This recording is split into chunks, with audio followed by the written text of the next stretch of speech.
بسم اللہ والصلاۃ والسلام علی رسول اللہ۔ سامعین محترم، فرزوق شاعر کا قصیدہ آپ نے گزشتہ قسط میں سماعت فرمایا۔ حضور سیدنا امام زین العابدین علیہ السلام اور آپ کے بزرگوں کی تعریف و توصیف اس سے کہیں زیادہ ہے اور شانیں اس سے کہیں زیادہ بلند ہیں جتنی اس قصیدے میں بیان کی گئیں۔ حضور سیدنا امام زین العابدین علیہ السلام سے کسی شخص نے یہ سوال کیا، اس بات کو بھی حضور سیدی و سندی علی بن عثمان حجویری المعروف داتا گنج بخش رحمۃ اللہ تعالیٰ علیہ نے اپنی کشف المحجوب میں رقم کیا ہے۔ آپ سے کسی نے سوال کیا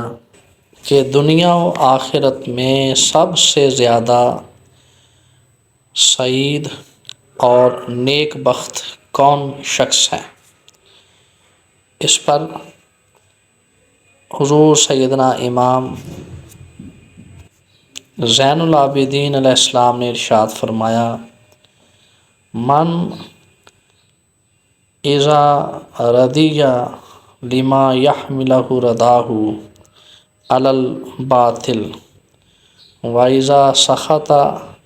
لما یخرجہ سخط من الحق۔ یعنی آپ علیہ السلام نے ارشاد فرمایا، ایسا شخص جب کہ وہ خوش اور راضی ہو تو اس کی خوشی اور رضا اسے باطل پر آمادہ نہ کرے، اور جب وہ شخص ناراض ہو یا غصے کی حالت میں ہو تو اس کی ناراضگی اسے حق سے بھٹکنے نہ دے۔ سبحان اللہ! یہ اتنی عظیم الشان نصیحت ہے اور اتنی عظیم ترین بات ہے کہ یہ قرآن و حدیث کا مکمل نچوڑ ہے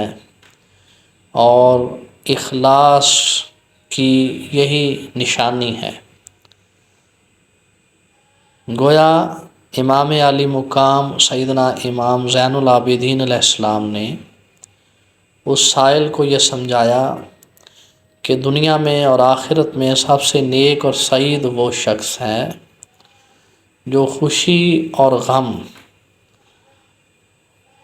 غصے، ناراضگی یا کامیابی دونوں صورتوں میں وہ رضائے الہی پر قائم رہے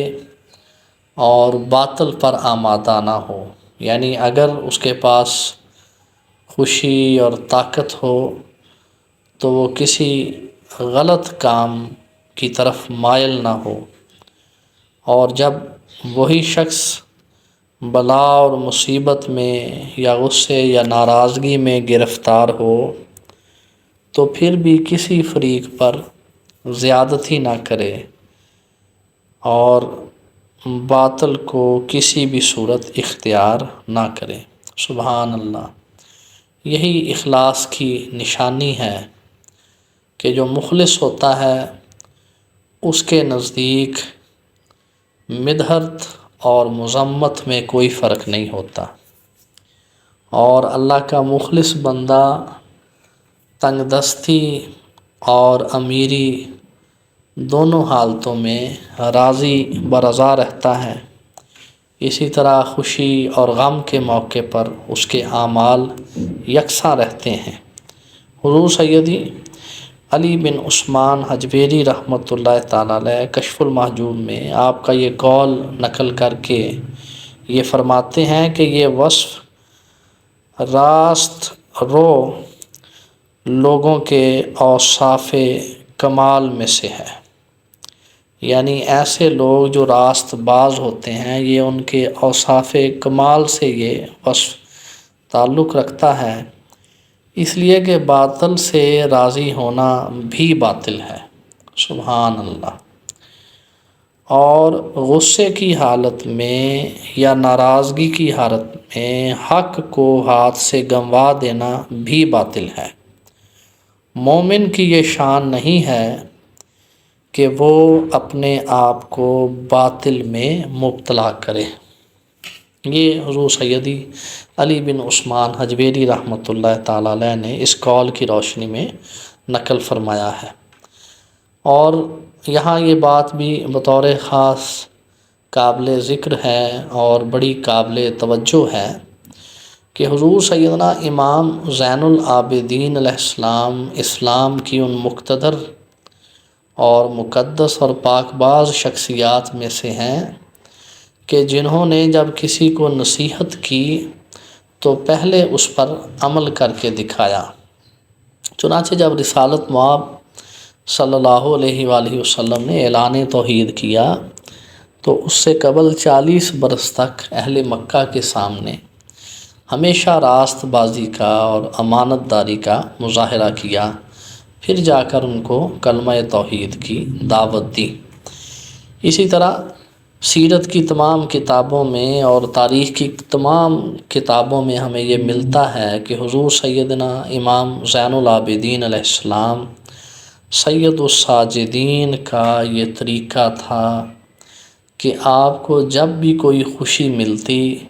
تو آپ فوراً بارگاہ الہی میں سجدہ ریز ہوتے اور اس خوشی پر اللہ رب العزت کا شکر بجا لاتے۔ اور جب بھی آپ کو کوئی خبر غم ملتی یا کوئی ایسی خبر ملتی جو کہ انسان کو مناسب محسوس نہ ہو یا اس کی طبیعت کو غم زدہ کر دے تو آپ پھر بھی بارگاہ الہی میں فوراً سجدہ ریز ہو جاتے۔ یعنی خوشی اور غم دونوں حالتوں میں سید الساجدین امام زین العابدین علیہ السلام اللہ رب العزت کی بارگاہ میں طویل سجدے کیا کرتے۔ اسی وجہ سے آپ کا نام مبارک سجاد ہے اور آپ کو زین العابدین اللہ تعالیٰ کی طرف سے لقب عطا ہوا۔ اور یہ جو آپ کا عمل ہے پوری امت کے لیے مشعل راہ ہے۔ ہم میں سے اکثر لوگ خوشی کی حالت میں اپنے آپ سے باہر ہو جاتے ہیں اور ایسی حرکات کے مرتکب ہوتے ہیں جو بسا اوقات ہمیں انسانیت کی سطح سے بھی گرا دیتی ہیں۔ اور جب ہم غم یا غصے کی حالت میں ہوتے ہیں تو اکثر ایسا ہوتا ہے کہ ہم اپنے حواس کھو بیٹھتے ہیں اور ایسی حرکات کا ارتکاب کرتے ہیں جو کسی بھی طور پر کسی انسان کے شایان شان نہیں ہے۔ اسلام جو نبی علیہ الصلوۃ والسلام کے گھرانے کی بدولت اس امت کو ملا ہے، اس اسلام کی جو سب سے خوبصورت اور پریکٹیکل مینیفیسٹیشن ہے اور اس کا جو اظہار ہے وہ سید الساجدین امام زین العابدین علیہ السلام کے اس مبارک عمل کے ذریعے دیکھا اور سمجھا جا سکتا ہے کہ جب بھی آپ کو کوئی خوشی کی خبر ملتی پھر بھی بارگاہ الہی میں سجدہ ریز ہو جاتے، اور جب بھی آپ کو کوئی غم کی خبر ملتی تو پھر بھی آپ اللہ کے حضور سجدہ بجا لاتے۔ گویا یہ کہا جا سکتا ہے کہ اسلام کی بنیادی تعلیم یہ ہے کہ اسلام میں حالت خوشی اور حالت غم میں اعمال نہیں بدلتے، ہاں کیفیات ضرور بدلتی ہیں، چہرے کے تاثرات ضرور بدلتے ہیں، لیکن اسلام میں اعمال نہیں بدلے جاتے۔ اعمال ہمیشہ ہر حالت میں یکساں رہتے ہیں۔ اس نقطے کو جب ڈاکٹر اقبال نے سمجھ لیا تو پھر یہ فرمایا کہ بہار ہو کے خزاں لا الہ الا اللہ، خودی کا سر نہاں لا الہ الا اللہ۔ یعنی بندہ مومن کی نشانی یہ ہے کہ خواہ اس پہ بہار ہو یا خزاں ہو، وہ ہر حالت میں اللہ تعالیٰ کی ذات سے وابستہ رہتا ہے، اور اللہ تعالیٰ کے سب سے زیادہ انسان قریب اس وقت ہوتا ہے جب وہ حالت سجدہ میں ہوتا ہے۔ اس لیے قرآن مجید فرقان حمید میں اللہ رب العزت نے اپنے پیغمبر اور ان کے ذریعے ساری امت کو یہ بات سمجھائی، وَاسْجُدْ وَاقْتَرِب، کہ سجدہ کرو اور اس کے قریب ہو جاؤ۔ حالت سجدہ میں انسان سب سے بڑھ کر اپنے رب کے قریب ہوتا ہے۔ تو سید الساجدین امام زین العابدین علیہ السلام کا ساری زندگی کا یہ معمول رہا کہ آپ بکثرت بارگاہ الہی میں سجدہ ریز رہا کرتے تھے، اور اسی کثرت سجود کی وجہ سے جیسا کہ گزشتہ قسط میں عرض کیا گیا کہ آپ کی پیشانی اور گھٹنوں پر سے بعض اوقات گوشت اتنا بڑھ جاتا کہ حجام کو بلوا کر اسے کٹوانا پڑتا۔ تو یہ آپ کی شان اور یہ آپ کا کمال تھا جس کو کوئی بھی انسان نہیں پہنچ سکا، اسی لیے اللہ رب العزت کی طرف سے آپ کو زین العابدین کا لقب عطا کیا گیا۔ آپ علیہ السلام کی مبارک اولاد کے حوالے سے جن دو شخصیات کے نام تاریخ اسلام میں انتہائی نمایاں ہیں، ان میں سے ایک شخصیت سیدنا امام محمد باقر علیہ السلام ہیں، اور دوسری شخصیت حضرت زید بن علی علیہ السلام ہیں۔ حضرت امام محمد بن باقر علیہ السلام کا ذکر ہم انشاءاللہ اگلی قسط میں کریں گے۔ یہاں حضرت امام زید بن علی علیہ السلام کا ذکر ہم کریں گے کہ آپ نے بھی امام عالی مقام سیدنا امام حسین علیہ السلام کی طرح وقت کے یزید اور وقت کے فرعون کے خلاف علم جہاد بلند کیا، اور بالکل اسی طرح اہل کوفہ نے جس طرح سے وہ ہمیشہ سے کرتے آئے تھے، آپ کے دست حق پرست پر ہزاروں کوفیوں نے بیعت کی اور مرنے اور مارنے کے عہد و پیمان کیے۔ اور اس حوالے سے یہ بھی تاریخ اسلام کا بڑا ہی مشہور واقعہ ہے کہ حضور سیدنا امام زید بن علی علیہ السلام، جو امام زین العابدین علیہ السلام کے فرزند تھے، اور اپنے جد امجد امام علی مقام سیدنا امام حسین علیہ السلام کی اس سنت کو ایک بار پھر عراق اور کوفہ میں ادا کر رہے تھے کہ جو رسول اللہ صلی اللہ علیہ وآلہ وسلم کے فرمان مقدس کی روشنی میں میدان کربلا میں آپ علیہ السلام نے ادا کی تھی، کہ حضور نے فرمایا تھا جابر سلطان کے سامنے کلمہ حق کہنا بہترین جہاد ہے۔ تو اس ضمن میں جو بڑا ہی مشہور اور خاص واقعہ ہے وہ یہ ہے کہ حضور سیدنا امام ابو حنیفہ رحمۃ اللہ تعالیٰ علیہ، جن کی فقہ کی دنیا میں کثرت سے پیروی کی جاتی ہے، اور اگر کہا جائے کہ دنیا میں حنفی فقہ کے مطابق نماز پڑھنے والوں کی اکثریت ہے تو یہ غلط نہیں ہوگا۔ امام ابو حنیفہ رحمۃ اللہ تعالیٰ علیہ نے حضرت امام زید بن علی علیہ السلام کی نہ صرف مالی طور پر خدمت کی، بلکہ حضرت امام ابو حنیفہ رحمۃ اللہ تعالیٰ علیہ نے ایک تاریخی اس دور میں فتویٰ دیا۔ وہ فتویٰ یہ تھا کہ اس وقت حضرت زید بن علی المعروف امام زین العابدین علیہ السلام کا وقت کے حاکم کے خلاف علم جہاد بلند کرنا ایسے ہی ہے جیسے میدان بدر میں رسول اللہ صلی اللہ علیہ وآلہ وسلم کفار مکہ کے خلاف نکلے تھے۔ چنانچہ حضرت امام ابو حنیفہ رحمۃ اللہ تعالیٰ علیہ باوجود اس حقیقت کے کہ اس وقت آپ علیل بھی تھے اور آپ کی عمر بھی کافی ہو چکی تھی، آپ نے حضرت زید بن علی علیہ السلام کا بھرپور ساتھ دیا اور لوگوں کو آپ کا ساتھ دینے پر اکسایا، اور اس کے علاوہ 80,000 درہم آپ کی خدمت اقدس میں پیش بھی کیے۔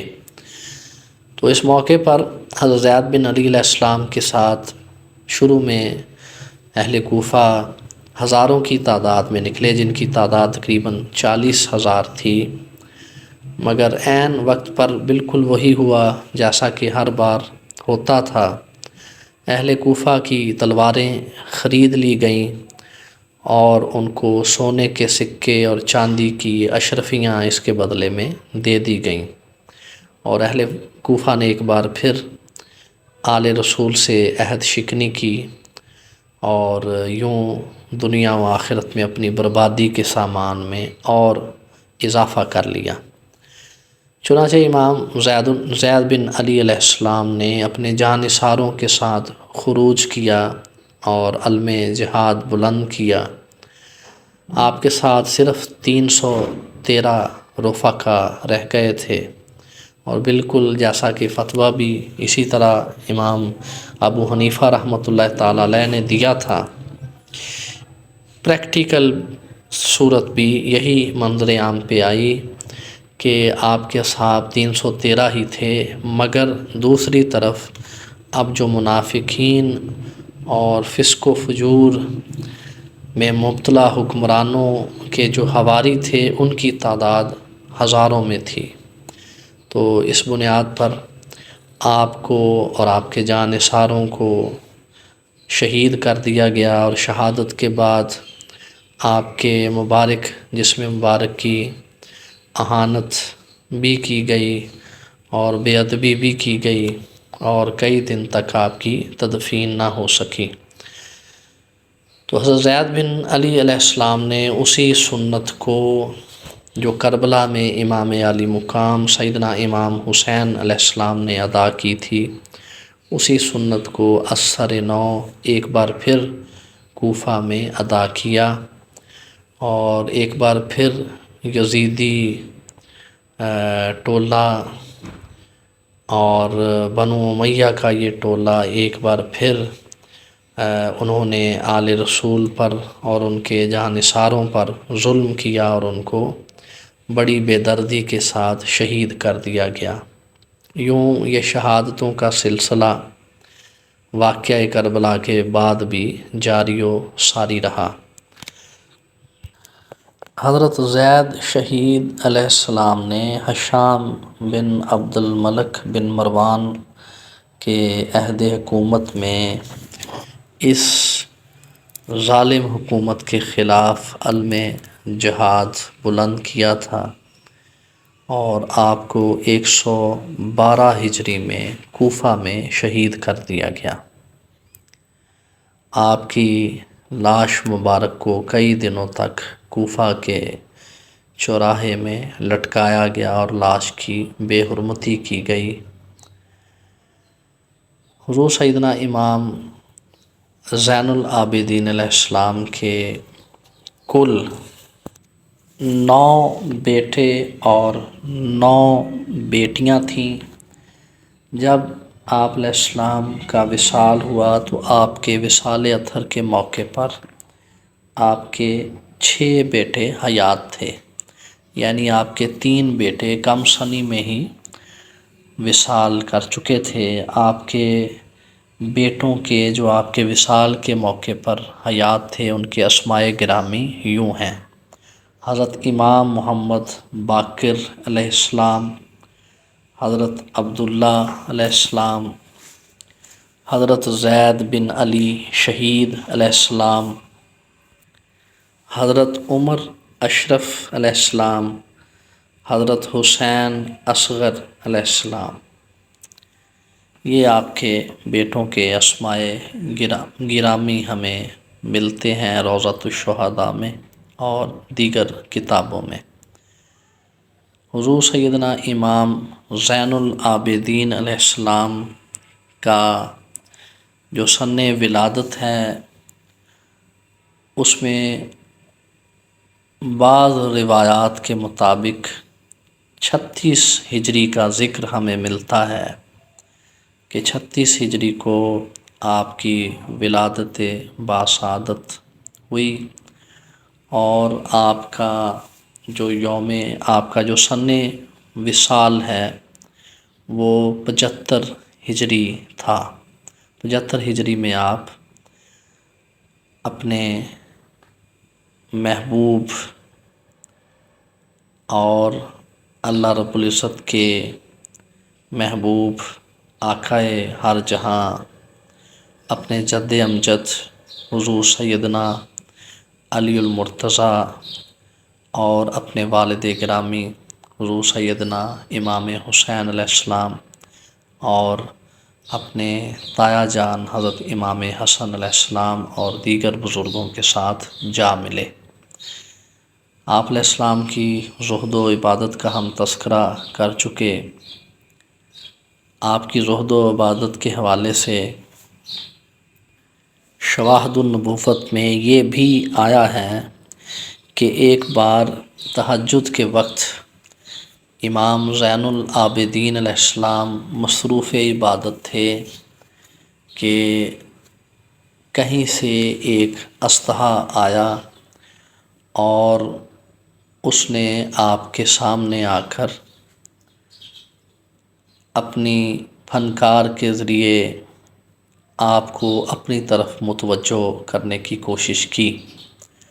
مگر امام زین العابدین علیہ السلام اسی خشوع و خضوع کے ساتھ بارگاہ الہی میں سر بسجود رہے اور عبادت بجا لاتے رہے، یہاں تک کہ یہ اژدہا آپ کے قریب ہوا اور اس نے آپ کے پاؤں کی ایک انگلی پر ڈنگ مارا۔ شدت تکلیف سے آپ کے چہرے کا رنگ متغیر ہو گیا، لیکن قربان جائیں کہ امام زین العابدین علیہ السلام نے اپنی نماز کو جاری رکھا۔ سامعین محترم، اس واقعہ سے آپ اندازہ لگا سکتے ہیں کہ عبادت الہی میں آپ کس قدر خشوع و خضوع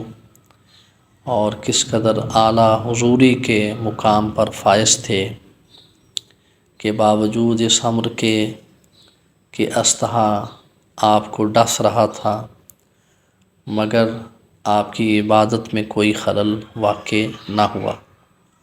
اس بات میں ہمارے لیے بھی بہت بڑی نصیحت ہے۔ ہم نمازوں کے ضمن میں اور دیگر عبادات کے ضمن میں بے حد کوتاہی اور غفلت کے مرتکب ہوتے ہیں۔ اللہ تعالیٰ سے یہ دعا ہے کہ اللہ تعالیٰ حضور سیدنا امام زین العابدین علیہ السلام کے صدقہ سے ہماری اس غفلت کو دور فرمائے اور سید الساجدین کے بارگاہ الہی میں سجدوں کی جو کثرت ہے اس کے صدقہ سے اللہ تعالیٰ ہمیں بھی اپنی بارگاہ میں سر بسجود ہونے کی اور خشوع و خضوع کے ساتھ اس کی عبادت بجا لانے کی توفیق نصیب فرمائے۔ والسلام۔